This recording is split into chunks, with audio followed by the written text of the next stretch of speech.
My mother-in-law decided to help by updating our family calendar. "You're just so forgetful," she smirked. But when I discovered she'd removed every event related to my friends and family, my response left her stunned. I live in Kansas City. My husband, Adam, and I have been married for 8 years. We have 2 kids, and we both work full-time. He's in IT for a logistics company downtown, and I manage a dental office. Things are usually chaotic, but manageable. My MIL, Nancy, lives about 20 minutes away. She's one of those women who can smile while cutting you down at the knees. Always just trying to help, always didn't mean it like that, always has an oops ready when she crosses a line. I tried. I really tried. I went along with her little jabs. I let her reorganize my kitchen drawers after I had just finished labeling everything. I ignored the fact that she accidentally told people I was laid off when I had only taken a month off after my second kid. I let it slide when she invited Adam's ex to our daughter's first birthday party, just to be polite. But what she did last winter took everything to a whole new level. We use a big dry erase wall calendar in the kitchen. It's how we survive. Between school functions, soccer practice, dentist appointments, and dinner plans, that calendar is our lifeline. We write everything down on it. It's color-coded. Each person in the house has their own color. A couple weeks before Christmas, I had to leave town for a dental conference in Denver. I was only gone for 3 days. Nancy offered to stay with Adam and help out with the kids. Against my better judgment, I agreed. She said she wanted to help straighten up around the house. When I got back, the place looked fine. Nothing obviously broken or moved. But a couple days later, I glanced at the calendar, and I just froze. My cousin Tara's baby shower? Gone. My sister's birthday dinner? Gone. My annual coffee catch-up with my 2 college best friends? Wiped. The kids' playdate with my friend Jamie's twins? Erased. All of it was gone. In its place? Adam's team dinner, mom visits, Carol's church fundraiser, Adam's haircut, and pick up Nancy. Let me be clear. I don't care if Adam wants to go to a dinner or get a haircut. I do care that MY family and MY friends were deleted like they didn't exist. So I asked him, hey, did you erase anything on the calendar? Adam, no, why? Me, some of my stuff is missing. Adam, maybe one of the kids. Me, they'd need a ladder, Adam. Adam, true, wait. My mom did clean up the kitchen. Maybe she thought she was helping. Helping, that word. That smug little word. I called her. Calm. Civil. I asked if she had erased anything from the calendar. Nancy, oh, that old thing? It was so messy. You couldn't even read half of it. I thought I'd clean it up while I was there. Me, you erased all of my stuff. Nancy, I didn't know it was yours. I just assumed you forgot what was important. You're so busy all the time, I thought you'd appreciate a little help. You're just so forgetful sometimes. She actually smirked through the phone. I could hear it. And that's when something in me snapped a little. Forgetful? I was the only one in the house who kept track of everyone else. Adam can barely remember our anniversary. I know when every dentist appointment is, every family gathering, every school spirit day. I work full-time, run a household, and manage 2 kids, and I was being told I'm forgetful by someone who still asks how to attach files to emails. I didn't scream. I didn't rage. I just made a plan. It started with another offer. A week later, Nancy came over again and offered to help decorate the house for Christmas. I said yes. She was thrilled. I gave her free rein on the front room and the stairs. She loved the praise. While she was busy hanging garlands and fluffing wreaths, I was taking pictures of every room in the house. And then I started phase 2. I began helping her, just like she helped me. I offered to set up her new iPad. She gave me the passcode. I synced it with a shared calendar, our family calendar, but only from my email. She didn't know this. She thought it was still the same old shared Gmail. I told her we'd share events so she could always be in the loop.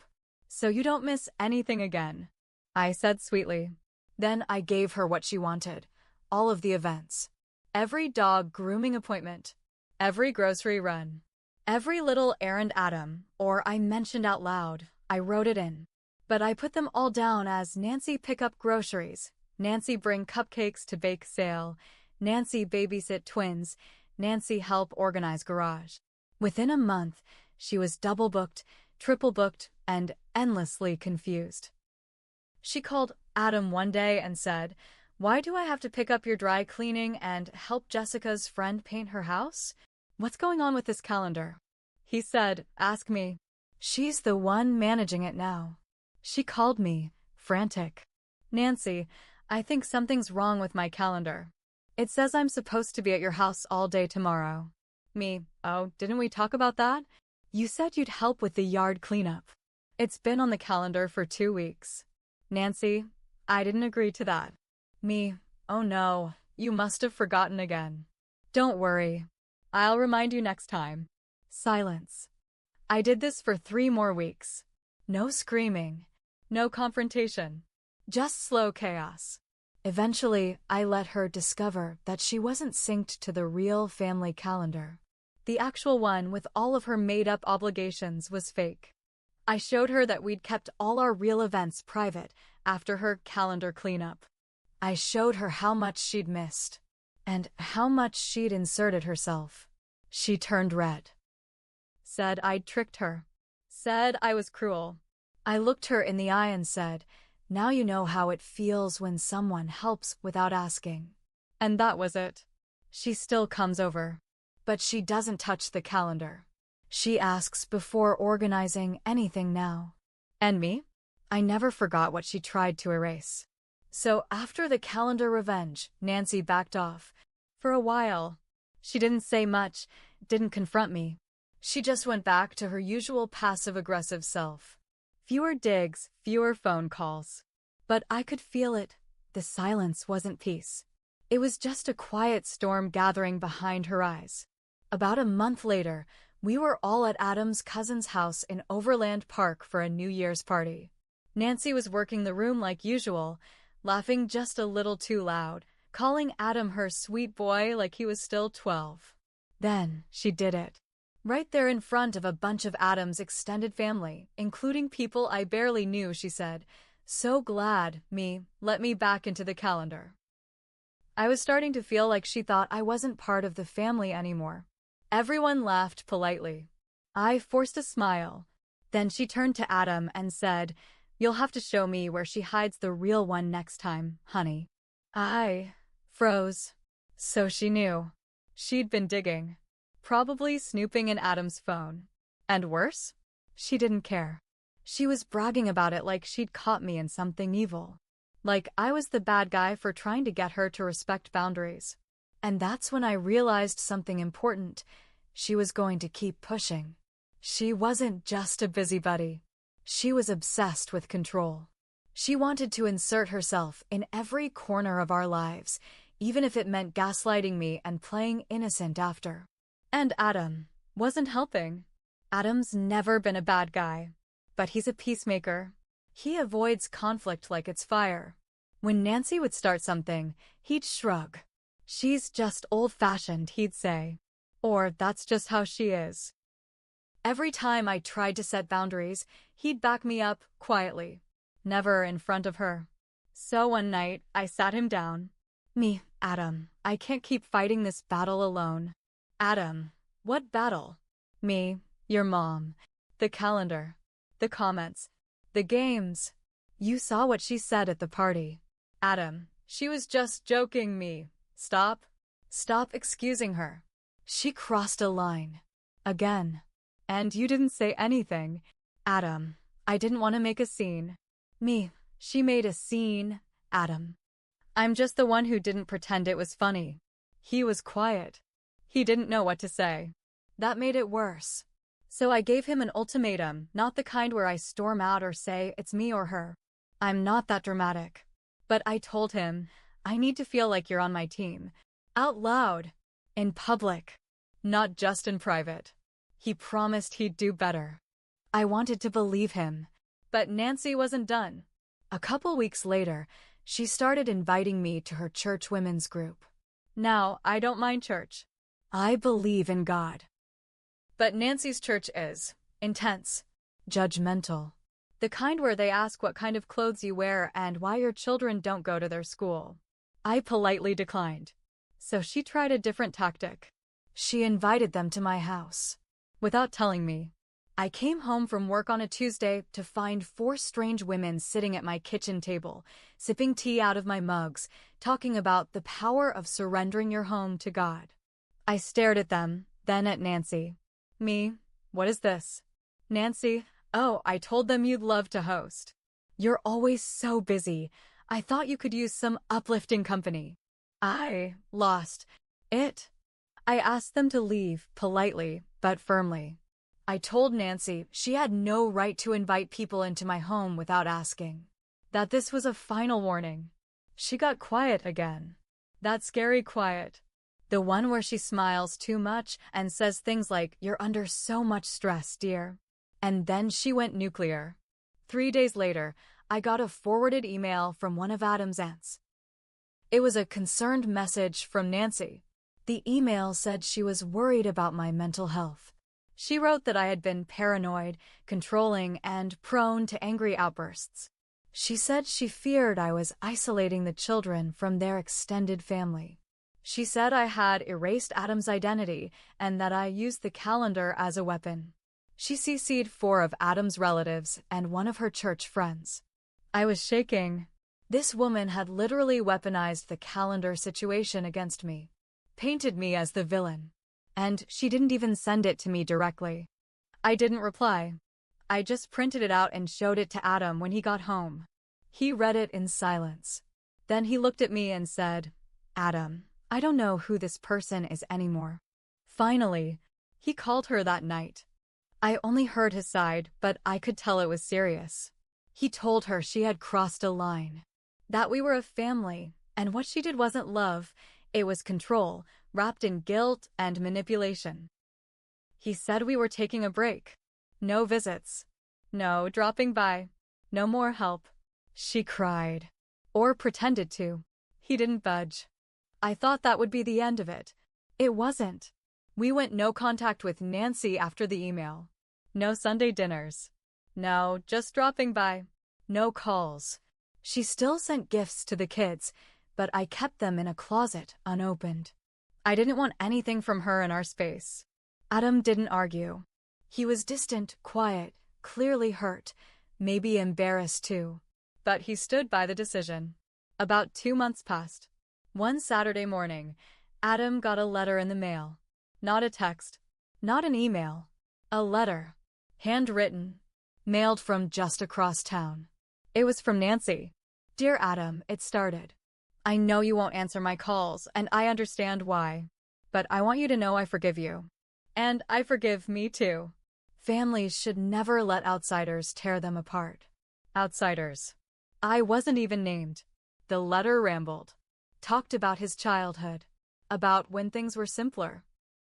About how she wanted him to remember who he was before things changed. Then came the last line. "I'm leaving you something important.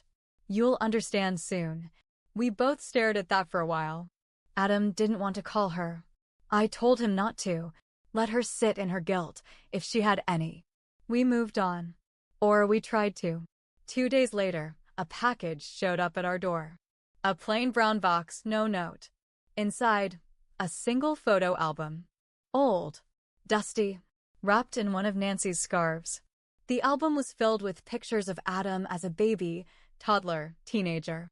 With Nancy, his dad, who died when he was 14, and a few cousins. Then halfway through, tucked in the sleeve of a random photo, a letter. This one was dated 1991. It wasn't from Nancy. It was to Nancy. From a woman named Denise. We didn't know a Denise. The letter was full of emotional writing, talking about a betrayal, about a boy who deserved to know the truth, about how she couldn't stay quiet anymore. There were lines like, "You took him from me. You said he'd be better off. I thought we had agreed. I gave him up so he could have a better life, not so he'd never know me. Adam read it 3 times. His hands were shaking. Me, do you know what this means? Adam, I don't know. No. No way. Me, is it possible? Is she talking about you? Adam, I don't know. We confronted Nancy. Despite our no-contact rule, Adam said we needed answers. So he called. She didn't pick up. He texted. No reply. So he went over. I stayed home. He said he wanted to do it alone. He came back 3 hours later, pale, quiet. Then he told me everything. Nancy had been best friends with Denise in the early 80s. Denise got pregnant young, unmarried, unstable. Nancy and her husband had just lost a child late in pregnancy. According to what Nancy finally admitted, and what she swore was a mutual agreement Denise gave Adam to Nancy and her husband to raise as their own. No adoption paperwork. Just a quiet exchange. And a story that Adam was born early, and Nancy needed bed rest so no one saw her pregnant. Denise tried to stay involved, but Nancy kept pushing her out. Said it was confusing for Adam. Said she'd call the police if Denise kept showing up at school or church events. Eventually, Denise moved out of state. Nancy never told Adam. But she kept the letter. Hid it. And when we cut her off, when she realized Adam was slipping from her control, she planted it in that album and mailed it to us. Like a test. I don't know if she wanted to blow up her life or just make Adam feel lost without her. Maybe both. He didn't talk to her again after that. But we did track down Denise. She's still alive. Living in Oregon. Teaches art at a middle school. No kids of her own. She cried when Adam called. She had no idea he even knew she existed. They're talking now. Slowly. Carefully. I haven't met her yet. Nancy? She's been calling nonstop. Sending letters. Leaving voicemails that swing between "I'm your mother" and "that woman ruined everything." But Adam has made his choice. We're rewriting the calendar now for real this time. A whole new system. A whole new year. And this time, Nancy's not in it. After Adam found out Nancy had lied to him his whole life, things between them broke. Completely. She kept calling, crying, begging, leaving messages like, "I raised you, Adam. I did what was best for you. She's turning you against me. She's jealous of our bond." That last one hit a nerve. Because even after everything, the manipulation, the calendar lies, the email smear campaign, she still found a way to make me the villain in her head. I told Adam, block her. All of it. Cut it off. He hesitated. He was still hurting. Part of him wanted to believe she was just scared, just misguided. But he finally did it.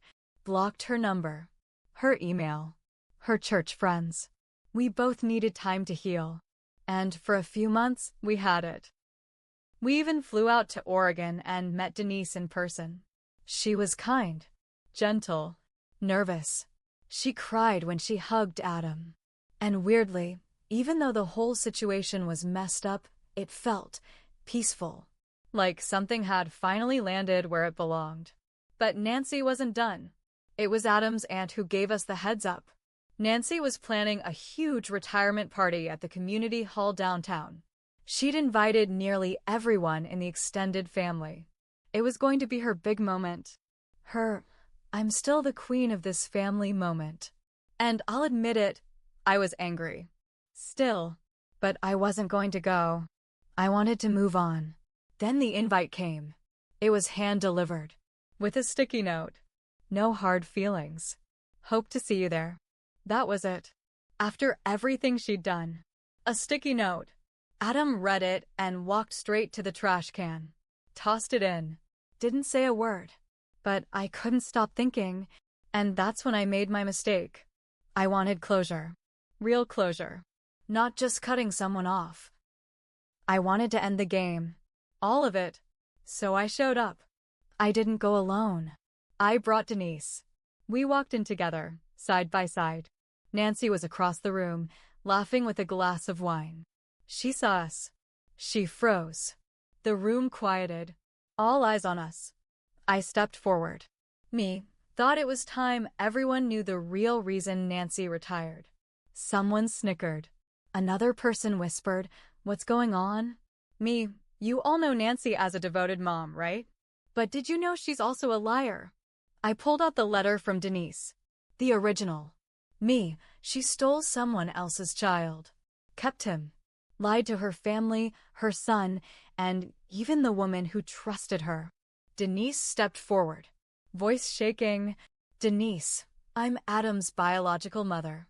Nancy took him from me and shut me out. I tried for years." People gasped. Someone dropped a glass. Nancy stormed over. "Nancy, you're ruining everything. This is my night."